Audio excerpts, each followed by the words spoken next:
I'm Jim with Bowden Tactical. This is the BYOAR.com T350 weekly show.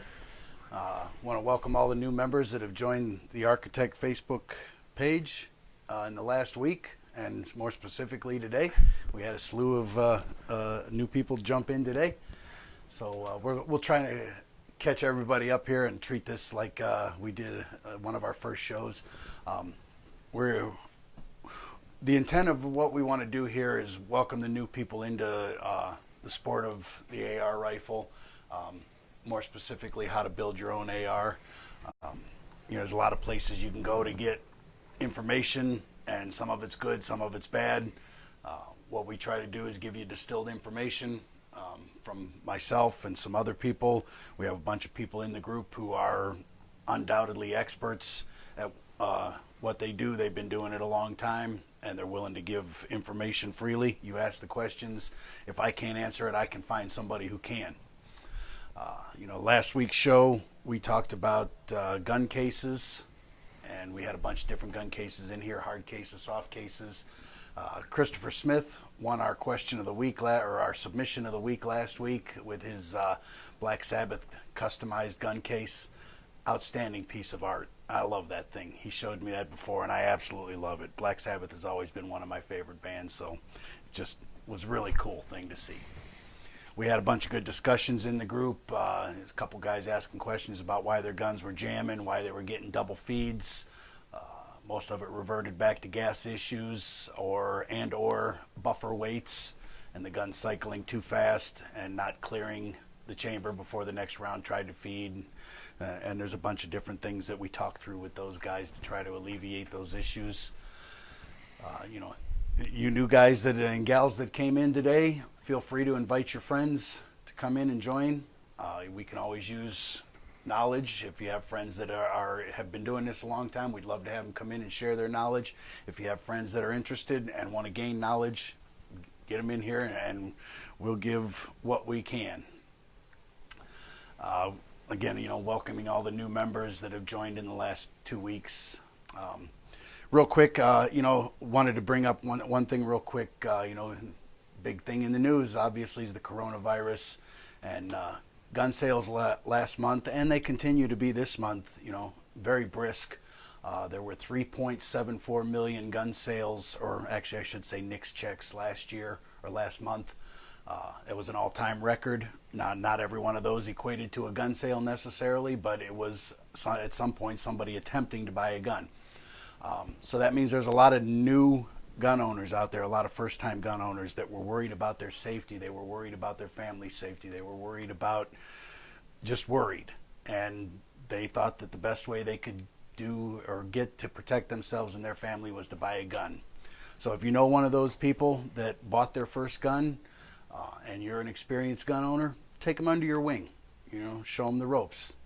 Show them safety. Show them all the stuff they should know about owning a gun. Take them to the range. Show them how to shoot it. Just like I said, take them under your wing and show them what it is to be a responsible gun owner.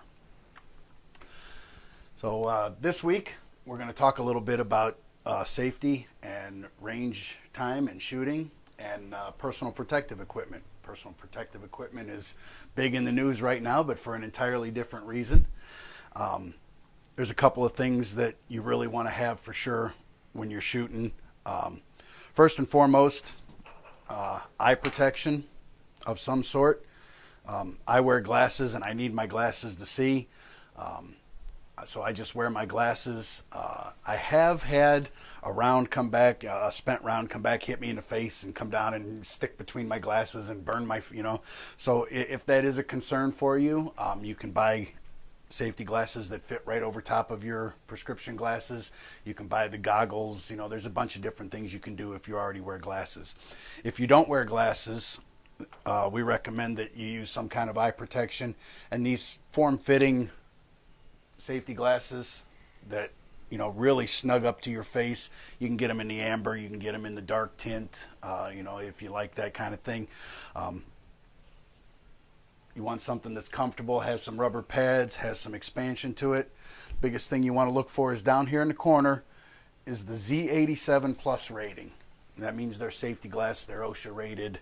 My glasses actually have a little stamp up in the corner because they're safety glasses. I work in a machine shop, so I want the shatterproof glass, and that's what you're going to get with this Z87 Plus rating, is OSHA certified safety glasses.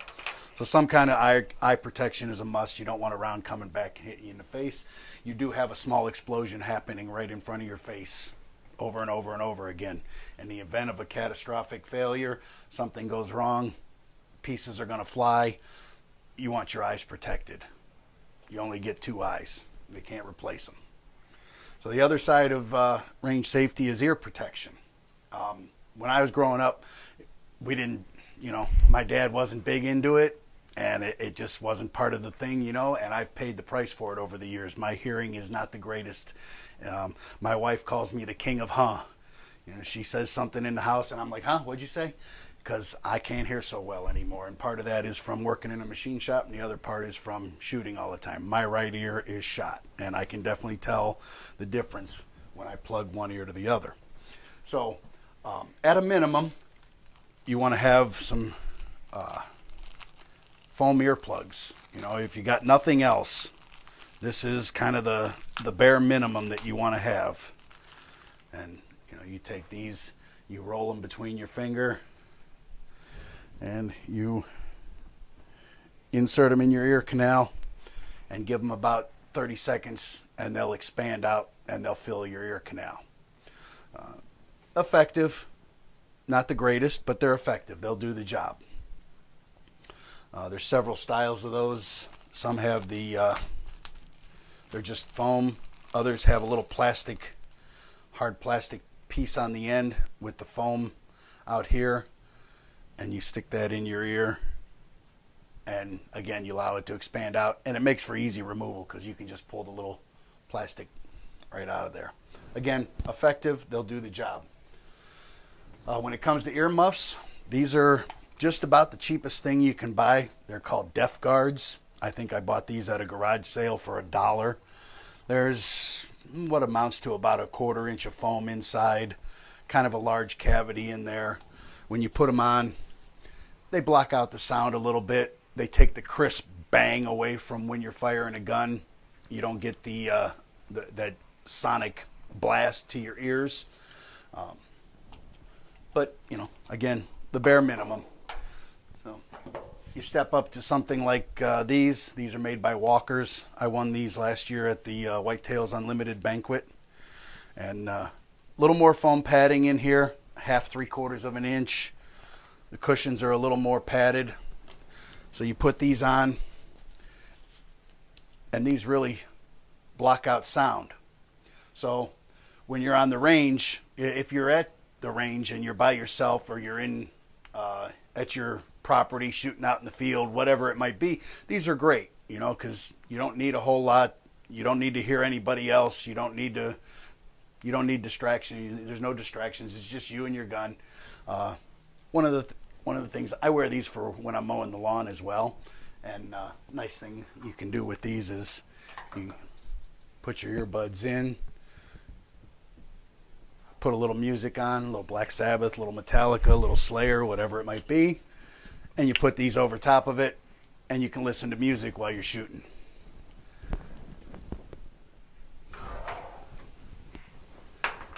You step up to what they call noise canceling earmuffs. These are electronic. They're called electronic earmuffs or noise canceling. Really nice. I bought a couple sets of these. I've got a pink set, and they're not mine. They're my daughter's. But I would wear them. I don't care. But these are made by Caldwell. And what you do is turn them on. There's a set of microphones in the front of each one. You put them on, and I can hear everything. I could wear these out in the woods, and I could hear a twig break. They actually amplify the sound. So when someone's talking to you from a far distance away, it actually helps you hear them. But what happens is when they reach a certain decibel level, when the microphones pick up a certain decibel level, there's a split second of delay from someone's mouth moving to what you're hearing. And you really don't notice it. It's not like watching the TV where there's a 5-second lag and it drives you crazy because the lips are moving and there's no sound. This is so minimal you don't even notice it. But what happens is when you get that crisp sound, these things shut off and all the sound is gone. And as soon as that crisp sound is gone, then they pop right back on and you can hear again. Really cool thing about these is you don't have to worry about headphones because they have an in jack right here. You can go direct from your phone, put some music in there, and the music plays. The sound from outside deadens, but the music doesn't. So again, like I said, these are probably, I don't know, if I had to guess, these are like a $5 or $7 item at Walmart. Like I picked these up literally for $1 at a yard sale just because I was like, oh, $1, okay. You're $10, $15 for something like this. The Caldwell Electronics noise canceling. These are in the $40 range, $45 range. There is more expensive units out there. I haven't found a need to pay more than that. These work just fine for what I need and what I do.